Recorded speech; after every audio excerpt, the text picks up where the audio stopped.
Web hosting की बहुत सारी किस्में हैं। वेब होस्टिंग आप अपनी वेबसाइट के लिए, ब्लॉग के लिए, ऑनलाइन स्टोर के लिए या किसी एप्लीकेशन के लिए या किसी भी ऑनलाइन सर्विस के लिए बाय करते हैं। तो होस्टिंग प्रोवाइडर्स कॉमनली 5 किस्म की होस्टिंग सर्विसेज प्रोवाइड करते हैं। 5 डिफरेंट किस्म की आपकी नीड के और आपकी यूजेज के हिसाब से आपको डिसाइड करना होता है कि कौन सी होस्टिंग आपने परचेज करनी है। इन 5 एग्जाम में डिफरेंट पैकेजेस अवेलेबल होते हैं। सबसे पहले शेयर्ड होस्टिंग है। शेयर्ड होस्टिंग में जो कंप्यूटर के रिसोर्सेज हैं वो शेयर्ड होते हैं मल्टीपल वेबसाइट्स के लिए, मल्टीपल यूजर्स के लिए। मींस के आप और बहुत सारे और जो यूजर्स होते हैं उनको एक ही कंप्यूटर शेयर्ड बेसिस पे दिया जाता है। जितने भी एक कंप्यूटर के, एक सर्वर के रिसोर्सेज होते हैं उनको शेयर कर दिया जाता है 5, 6, 7, 8, 10 पार्ट्स में। ये कॉस्ट इफेक्टिव प्लान होता है लेकिन परफॉर्मेंस में ये लिमिटेड होता है। ये सबसे ज्यादा बेसिक और चीपेस्ट कॉस्ट में आपको जो होस्टिंग प्लान्स मिलते हैं वो शेयर्ड होस्टिंग के होते हैं। ये कोई बेसिक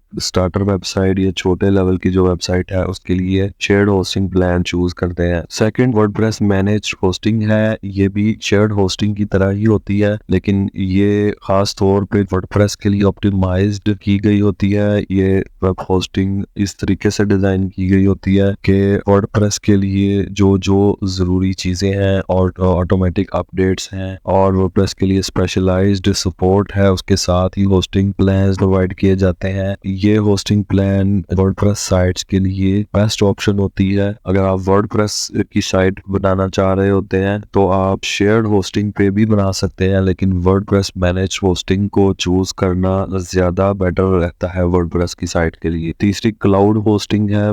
ये लेटेस्ट फॉर्म है, ये मॉडर्न टेक्नोलॉजी है होस्टिंग सर्वर्स की। इसमें डिफरेंट मल्टीपल वर्चुअल सर्वर्स जो होते हैं, डिफरेंट कंप्यूटर्स जो होते हैं उनको इस तरीके से जोड़ा जाता है कि किसी एक सर्वर के अंदर अगर प्रॉब्लम आ जाए तो बाकी सर्वर आपकी वेबसाइट को डाउन टाइम फेस होने से बचाते हैं। हाई फ्लेक्सिबल होती है और रिलायबिलिटी इसकी बहुत हाई होती है। ये स्केलेबल होस्टिंग सर्वर्स होते हैं। ये जो शेयर्ड होस्टिंग है ये ट्रेडिशनल होस्टिंग सर्विस होती है। इसमें जस्ट एक सिंगल कंप्यूटर में शेयर्ड डिफरेंट प्लान्स हैं, उनको इस तरीके से ऑप्टिमाइज किया जाता है कि ये रिसोर्सेज शेयर्ड बेस पे हो जाते हैं और अगर सर्वर में कोई प्रॉब्लम फेस हो, कोई सर्वर में इशू आ जाए तो जितनी भी वेबसाइट इस सर्वर में होस्ट होती हैं उन सब को इफेक्ट होता है या डाउन टाइम फेस करना पड़ता है। उसके बाद अक्सर ये भी शेयर्ड प्लान ही होते हैं लेकिन डिफरेंट जो वर्चुअल मशीन्स हैं, डिफरेंट वर्चुअल सर्वर्स हैं, उनको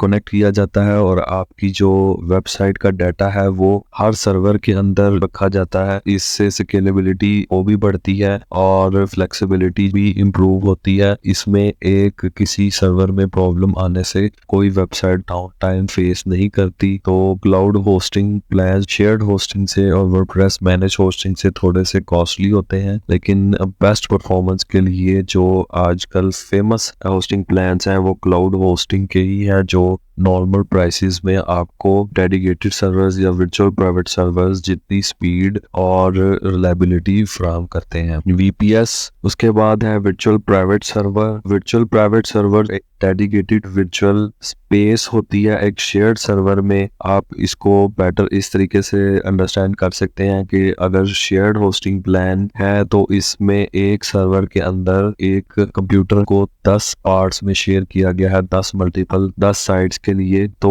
वो शेयर्ड होस्टिंग है। अगर वीपीएस की बात करें तो वीपीएस में एक सर्वर 2 या 3 स्पेसेस में उसको डेडिकेट किया गया होता ये भी शेयर्ड सर्वर ही है लेकिन इसमें रिसोर्सेज आपको ज्यादा मिलते हैं। इसमें कॉस्ट डेडिकेटेड सर्वर की निस्बत कम पड़ती है और परफॉर्मेंस शेयर्ड होस्टिंग से ज्यादा अच्छी आपको मिलती है। डेडिकेटेड सर्वर सिंपली इसके वर्ड से ही आपको आइडिया हो जाएगा कि डेडिकेटेड सर्वर मींस के एक ही सर्वर एक वेबसाइट के लिए डेडिकेट किया गया होता है। इसमें ऑल रिसोर्सेज जो भी सर्वर के कंप्यूटर के रिसोर्सेज हैं वो जस्ट एक सिंगल यूजर के लिए या एक सिंगल वेबसाइट के लिए यूज होते हैं। इसमें आपको मैक्सिमम परफॉर्मेंस मिलती है लेकिन आपको कॉस्ट सबसे ज्यादा हाई बियर करना पड़ती है। तो अगर आपका एक या दो वेबसाइट्स का प्रोजेक्ट है तो आप शेयर्ड होस्टिंग लेते हैं। अगर आप स्पेसिफिकली वर्डप्रेस की वेबसाइट बनाते हैं तो आप वर्डप्रेस मैनेज होस्टिंग लेते हैं। वर्डप्रेस मैनेज होस्टिंग के भी पैकेजेस में डिफरेंट वेबसाइट होस्ट करने की अवेलेबिलिटी मिलती है। डिफरेंट प्राइसिंग में डिफरेंट पैकेजेस होते हैं, तो 3, 5, 10 वेबसाइट्स भी आप इसमें होस्ट कर सकते हैं। क्लाउड होस्टिंग बड़े लेवल की अच्छी और बिग डेटाबेस के साथ और ज्यादा फाइल्स के साथ जो वेबसाइट्स हैं उनके लिए थोड़ा सा एडवांस लेवल पे जब आप जाते हैं वेबसाइट में तो आपको क्लाउड होस्टिंग की जरूरत पड़ती है। वीपीएस भी आप ले सकते हैं। अगर आपकी मल्टीपल साइट्स हैं तो आप वीपीएस यूज कर सकते हैं। फॉर एग्जांपल मेरे एक टाइम में 100 प्रोजेक्ट्स चल रहे होते हैं तो मैं वीपीएस को प्रेफर करता हूँ, या अगर इससे भी एक्सीड करते हैं प्रोजेक्ट्स 150-200 प्रोजेक्ट्स तक अगर हैंडल करने होते हैं तो डेडिकेटेड सर्वर्स, अगर इससे भी ज्यादा वेबसाइट्स के प्रोजेक्ट्स हैंडल करने पड़े तो मैं डेडिकेटेड सर्वर जो है वो यूज करता हूँ। और अगर नॉर्मली 30-40 वेबसाइट्स मैंने हैंडल करनी हो तो क्लाउड होस्टिंग प्रेफर करता हूँ। अगर किसी क्लाइंट की एक सिंगल वेबसाइट हो या 2 या 3 वेबसाइट्स हो तो उनको मैं रिकमेंड करता हूँ कि मैनेज्ड होस्टिंग जो है वो वर्डप्रेस की बाय करें। तो टाइप्स ऑफ होस्टिंग्स में मेन 5 यही होस्टिंग सर्वर है, तकरीबन आपको हर होस्टिंग प्रोवाइडर में नजर आए। आप इन्हीं में से अपनी नीड्स के मुताबिक होस्टिंग प्लान का इंतखाब करें।